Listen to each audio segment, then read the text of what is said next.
오늘 성경 제목을 원수 삼고 사는 인생 이렇게 정해봤습니다. 인생의 삶을 살면 뒤돌아보면 원수를 만드는 삶을 사는 것이 거의 대부분입니다.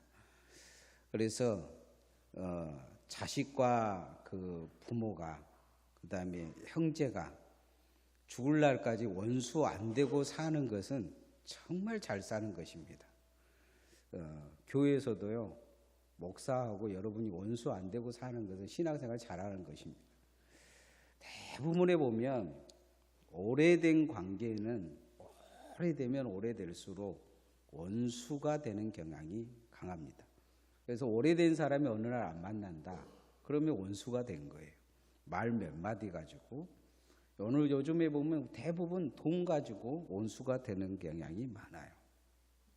신앙생활에도 보면 이 원수된 관계가 많아요. 원수된 관계가 많은데 이것은 사단이 하는 일입니다. 사단은 어떻게든지 원수가 되게 해요. 이 세상 사람들도 원수가 되면 그 사람은 외톨이가 됩니다. 아무것도 하지 못하고 망하게 돼요. 원수가 많은 사람은 환란이 오면 위험합니다. 경제가 흔들리면 위험해요. 전쟁 나면 원수가 많은 사람은 전쟁 나면 반드시 죽습니다. 왜냐하면 원수가 적이 돼서 찾아오기 때문이에요. 신앙생활을 우리가 잘하는 방법이 있어요. 예수님은 이 땅에 원수 맺는 관계를 사랑하는 관계로 바꾸기 위해서 오셨습니다. 하나님도 원수된 관계였어요. 우리는 하나님을 원수로 생각하는 경향이 과거에 있었습니다. 그래서 세상 사람들이 교회 다니는 사람들을 좋게 보지 않잖아요. 왼수처럼 봅니다. 전도하면 왼수처럼 봐요. 뭐 불교나 천주교 같은 신부님 같은 경우도 우리 목사들을 좋게 보느냐? 뭐 앞에서는 그렇게 이야기하죠. 그러나 좋게 보지는 않아요. 왼수처럼 보는 거죠. 인간관계 자체가 이미 아담과 하와 때부터 왼수 관계가 됐어요. 부부도 왼수예요. 그래서 부부 보고 뭐라 그래요? 이 왼수야 그러지 않아요. 이 왼수야. 그런 것처럼 왼수 맺고 사는 그런 인생을 계속 살다 보면 결국 하나님과도 멀어질 수가 있어요. 그래서 원수 삼지 말고 하나님 바라보는 인생 돼야 될 줄 믿습니다. 따라합시다. 원수 삼는 인생이 되지 맙시다. 사람이 돈의 원수가 되는 이유가 있어요. 돈 가지고 원수가 되는 이유가 뭐냐면 대부분의 사람들은 옆 사람을 원수로 돈을 삼는다. 나를 안 도와줘서, 나를 이렇게 안 챙겨줘서 그렇습니다. 그렇게 이야기를 해요. 저도 이제 과거에 그런 분이 한 분 계셨어요. 자꾸 돈을 빌려달라고 한 거예요. 근데 그분은 저는 이렇게 그 시장에서 8,000원짜리 티 입고 다니는데 그분은 백화점에서 50만 원짜리 60만 원짜리 티 입고 다니셔요. 그리고 꼭 자기가 뭐 하다가 이렇게 걸고 다니다가 동냥해 두시 우리 집사람 목에다가 목도리 뭐 10만 원짜리를 걸어준다든지 그래요. 그리고는 문자가 와요. 돈 좀 보내달라고, 아주 빌려달라고. 제가 그분 만나면 그때 늘 하는 말, 소비를 줄이라, 욕심을 버리라, 그리고 정상적인 삶을 살아. 그게 안 되는 거죠. 그런 분들은 대부분 돈에 대해서 관리가 안 되는데 첫 번째는 대환이라는 것을 하기 때문이에요. 대출을 받아서 가지고 카드 빚을 내고 또 대출을 받아서 카드 빚을 내요. 이게 1차적인 문제죠. 계속 대출을 받는 거예요. 자기 절제의 욕심이 없으니까 대출을 계속 받아서 나중에 이제 이게 무너지면 그 다음에 옆 사람에게 찾아가서 보증서 달라고 그래요. 보증서다가 또 주저앉죠. 다 주저앉으면 마지막에 하는 게 있어요. 카드 돌려막기를 합니다. 카드를 계속 만들어요. 그래서 카드 깡을 하죠. 결국은 다 주저앉게 만들어요. 자기 주변에 있는 사람들, 자기도 주저앉고 주변에 있는 사람들도 다 주저앉게 만들죠. 그리고는 원수로 여겨요. 아버지가 안 도와줬으니까 아버지도 원수고, 형도 안 도와줘서 형도 원수고, 심지어는 목사한테 와가지고 목사한테 좀 돈 좀 빌려달라는데 목사도 안 돌려주니까 원수죠. 돌려막기 하다가 안 되고 안 되니까 모두 다 원수가 된 거예요. 신학에도 이런 돌려막기가 있어요. 죄를 돌려막는 거예요. 죄를 돌려막는 거예요. 죄에 대해서 솔직히 내가 욕심이 있으면 하나님 내가 욕심쟁입니다. 내가 문제가 있습니다. 이렇게 고백을 하면 좋은데 그러지는 못해요. 욕심이 더 커지는 거예요. 욕심을 자꾸 커지다 보니까 이 핑계 저 핑계 되는 거죠. 이 핑계 저 핑계 돼요. 거짓말하고 남 탓하는 거죠. 죄를 돌려막는 거예요. 아담과 하와가 솔직하게 하나님 앞에 고백했으면 돼요. 왜 그랬냐? 그러면 나도 하나님처럼 되고 싶었습니다. 욕심이 있었는데 사단이 이렇게 시켜가지고 결국 꾸덕이니까 내 속마음이 드러났습니다. 이렇게 이야기하면 됐잖아요. 자기 마음은 꽁꽁 감춰놓고 하나님처럼 되고 싶은 마음 감춰놓고 거짓된 마음으로 살다가 그냥 이제 하나님 물으니까 하와가 그랬어요. 하와가 시켜가지고 그냥 선악과 먹었어요. 이렇게 이야기했잖아요. 아담이 지가 지 마음에 하나님처럼 되고 싶은 마음이 있으니까 먹은 거 아니에요.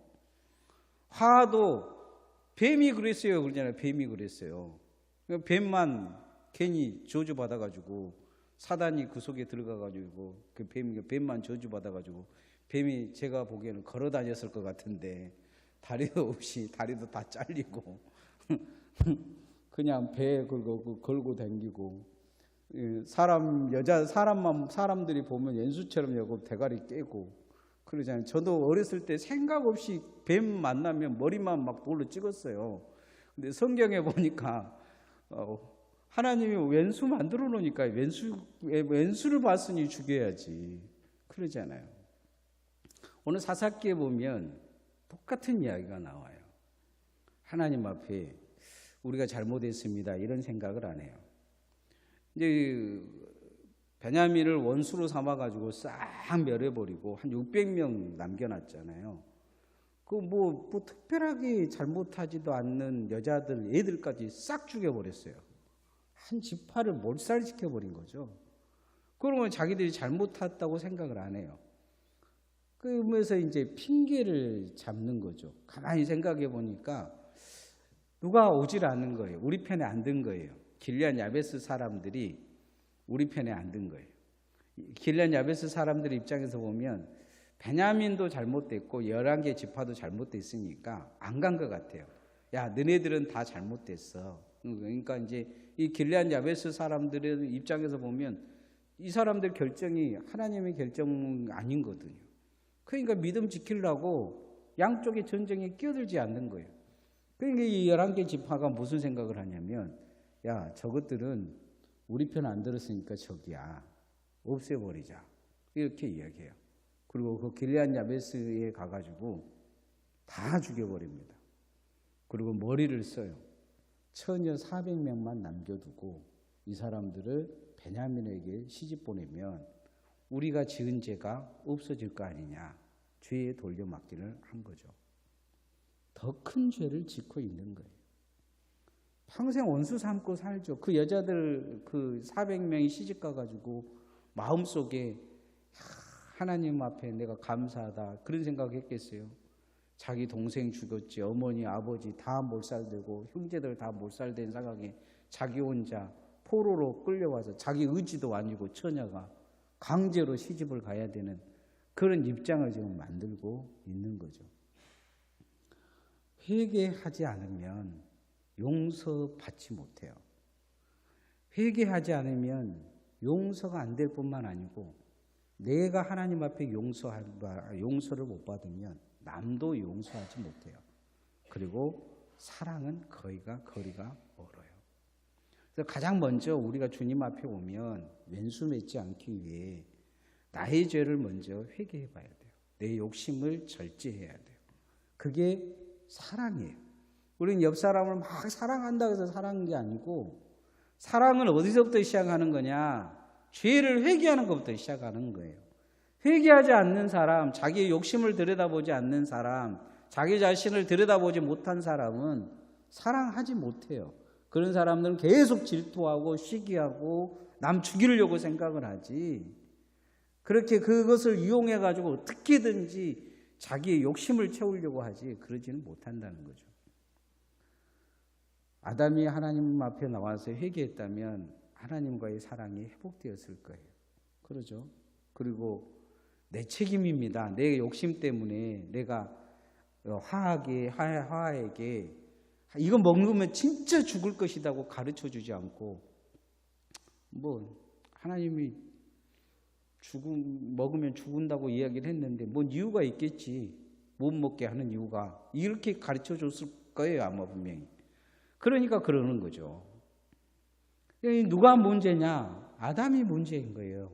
하와가 문제가 아니고 첫 사람, 이 사람이 바로 안 선 거죠. 우리도 우리의 문제가 밖으로 드러나기 시작하면 죄로 드러나고, 죄를 덮기 위해서 별 말을 다 하죠. 별 행동을 다 해요. 가장 큰 문제는 내 안의 죄죠. 주님 앞에 회개해야 용서를 받을 수 있어요. 그리고 그 용서가, 내가 받은 용서가 하나님의 사랑으로 바뀌고 나도 그 사랑으로 다른 사람 용서하고 사랑할 수 있어요. 회개는 사랑으로 바뀌어요. 따라합시다. 회개를 사랑으로 바꿉시다. 네. 그래서 주님 앞에 오면 우리가 반드시 회개해야 돼요. 한 영국에 있는 화장실에 술은 인류의 가장 큰 원수다, 누가 그러고 써놨어요. 분명히 여자가 썼을 거예요. 남편이 술 먹고 술주정 부르니까.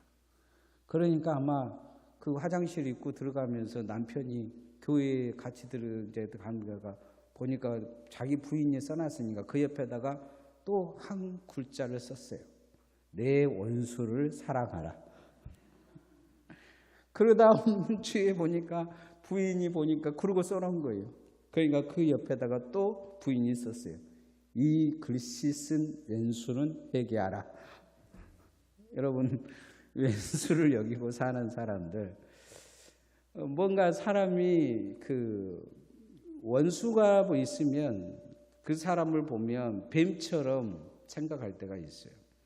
그러나 우리가 신앙생활 하면서 직장에서 정말 중요한 것은 원수를 만드는 사람이 있는가 하면 사랑하게 주는 사람이 있어요. 어떤 사람을 만나면 자꾸 원수를 만나게 해요. 만들게 해요. 노예 이제 목사님들 속에서도 보면 누가 어쩌고 나는 참 그 목사님 좋게 생각했는데 옆에서 이야기를 듣다 보면 인간도 그런 못된 인간이 없어요. 이건 목사가 아니야. 이렇게 생각할 정도로 깎아내려 버려요. 그러면 그 다음에 그 목사님을 보면 좋은 생각이 안 들어. 시험에 들어. 이미 마음에 시험이 있을 대로 들어 있어요.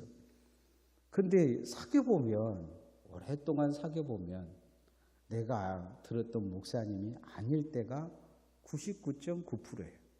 누가 잘못한 걸까요? 근데 나중에 보면 그 말했던 목사님은 이 목사님을 잘 몰라요. 그분도 소문을 들은 거죠.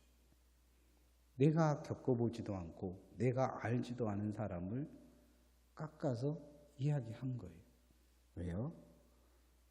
내가 그 사람과 가까워지기를 싫어하고 자기와 더 가까워지기를 원하는 거니까.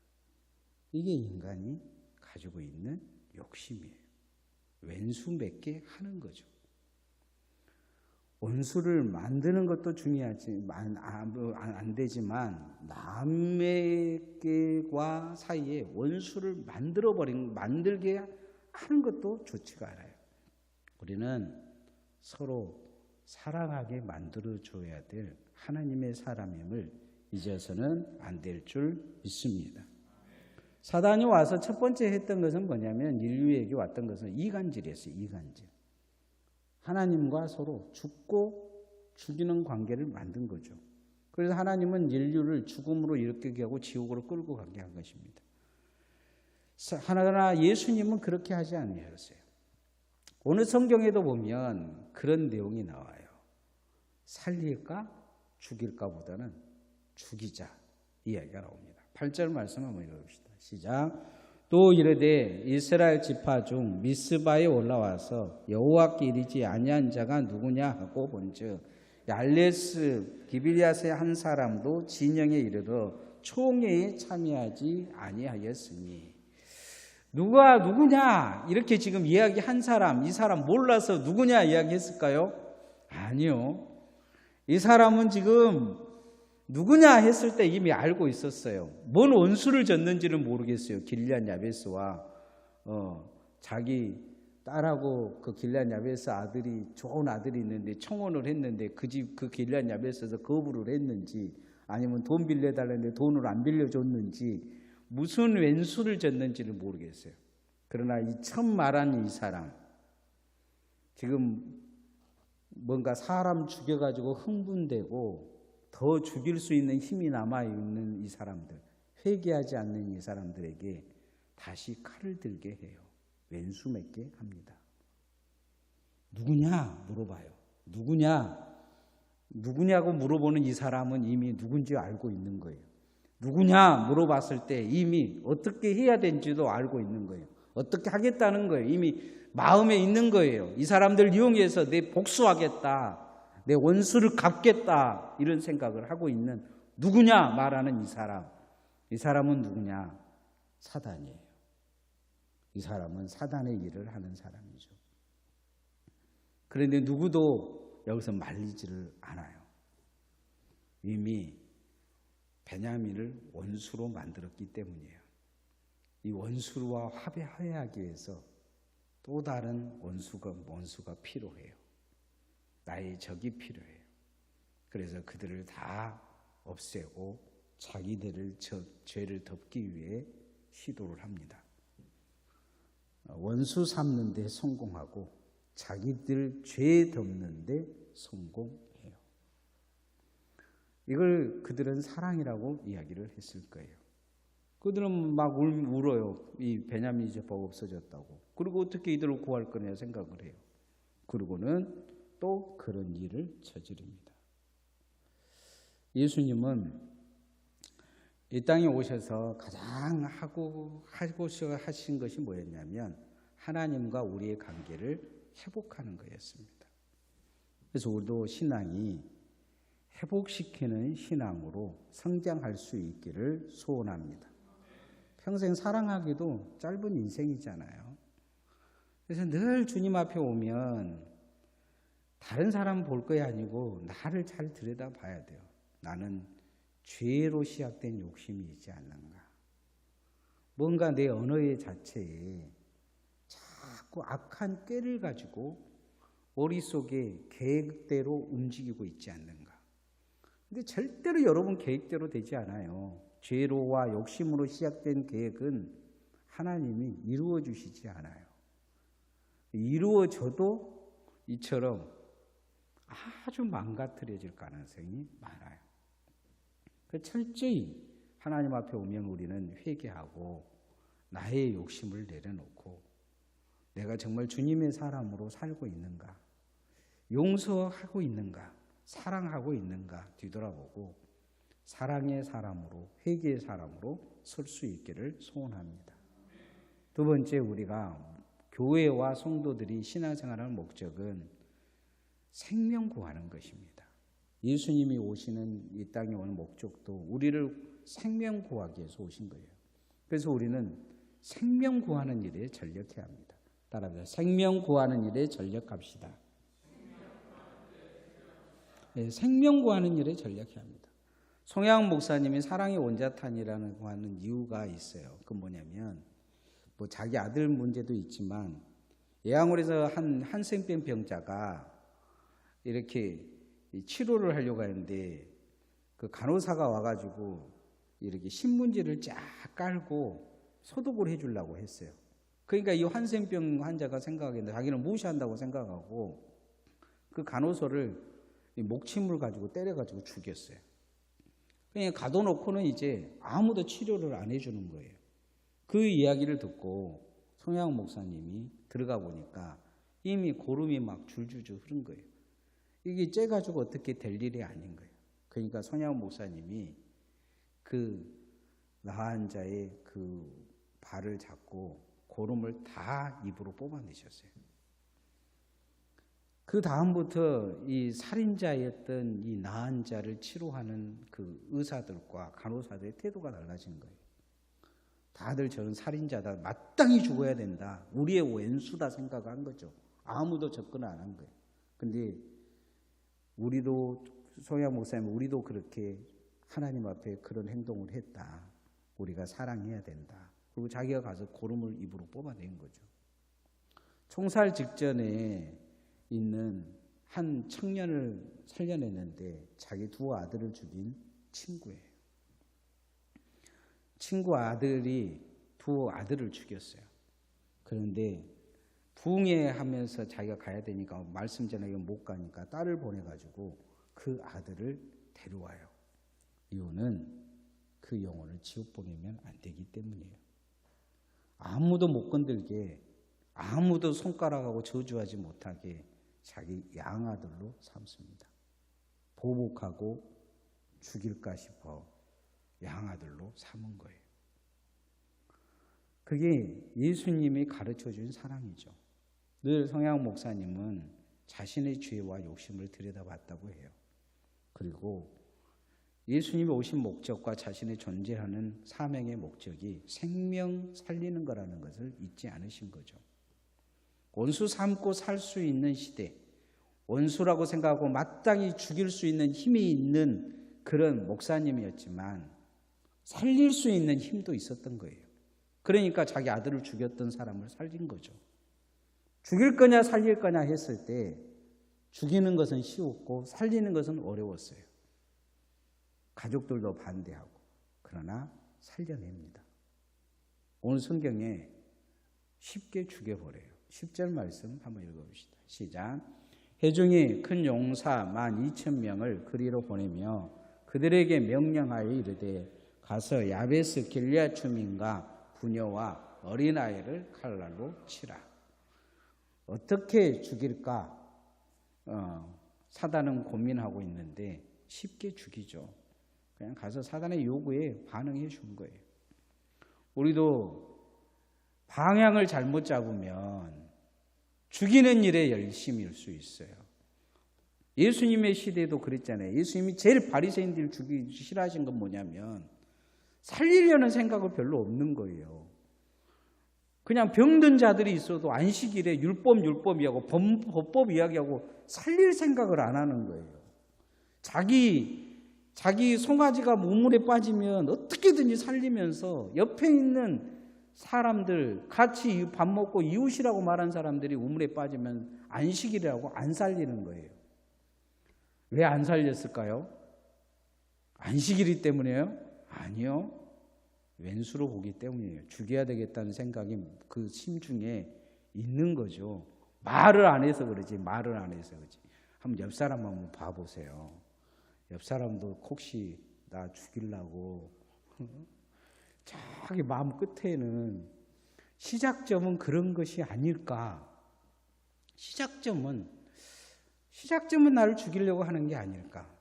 근데요, 그게 사실이에요.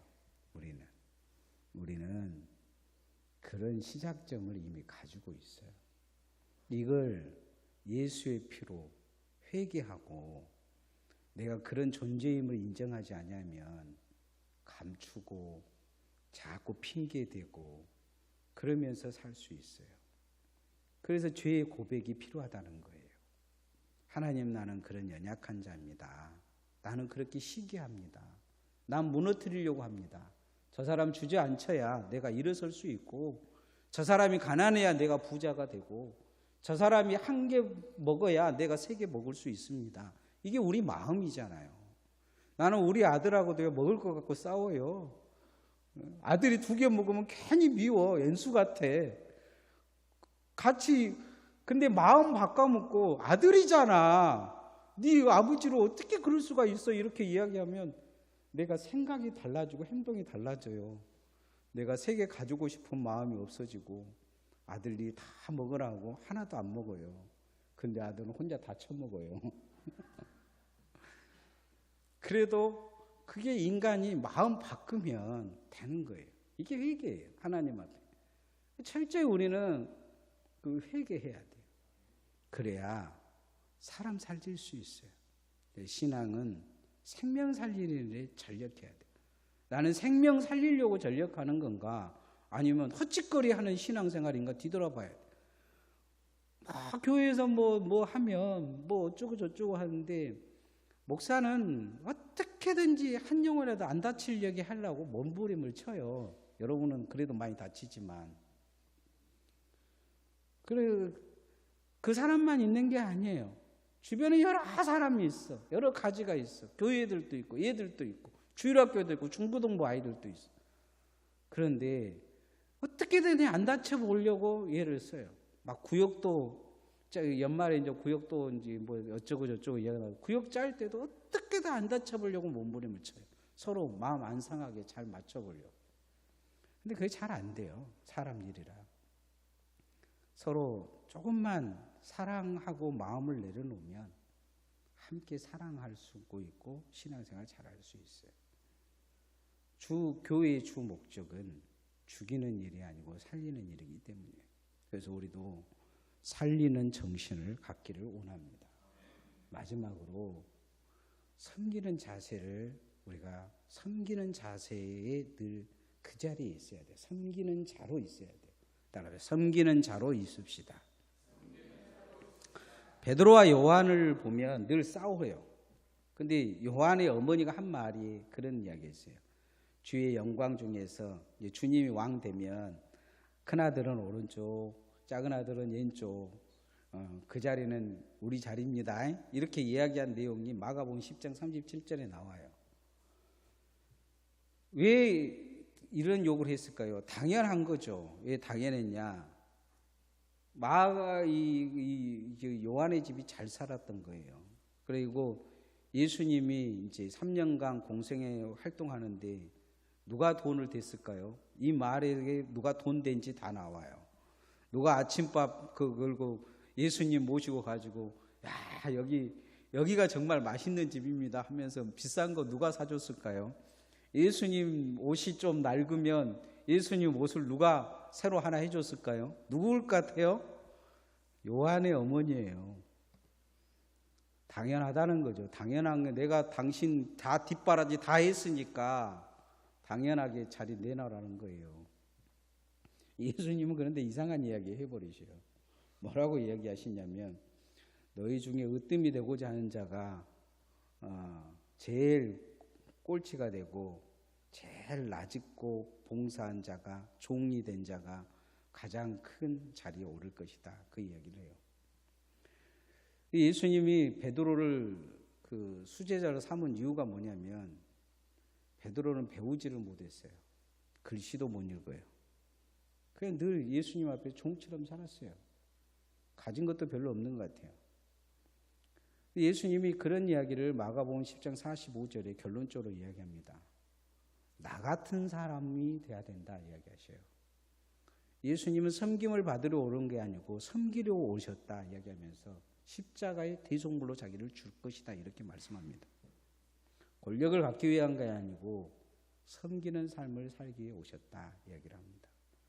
신앙생활을 우리가 섬기는 삶을 살지 않으면 악행을 저지르는 사람이 될 수 있습니다. 21절 말씀 한번 읽어봅시다. 시작.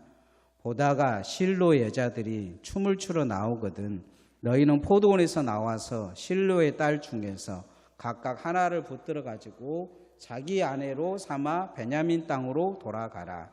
오늘 16절 말씀에 보면 어떻게란 낱말이 나옵니다. 어떻게 할까 하다가 이제 나머지 400명을 처녀를 데리고 왔는데 200명이 부족해요. 그러니까 납치할 수 있도록 기회를 줍니다. 막 이제 처녀들이 그날은 처녀들이 그 실로에 와가지고 춤추며 그렇게 즐길 수 있는 그런 자유를 주는 날인 것 같아요. 이날에 실로에 와가지고 이쁜 애들은 200명 잡아가라 이야기를 하는 거예요.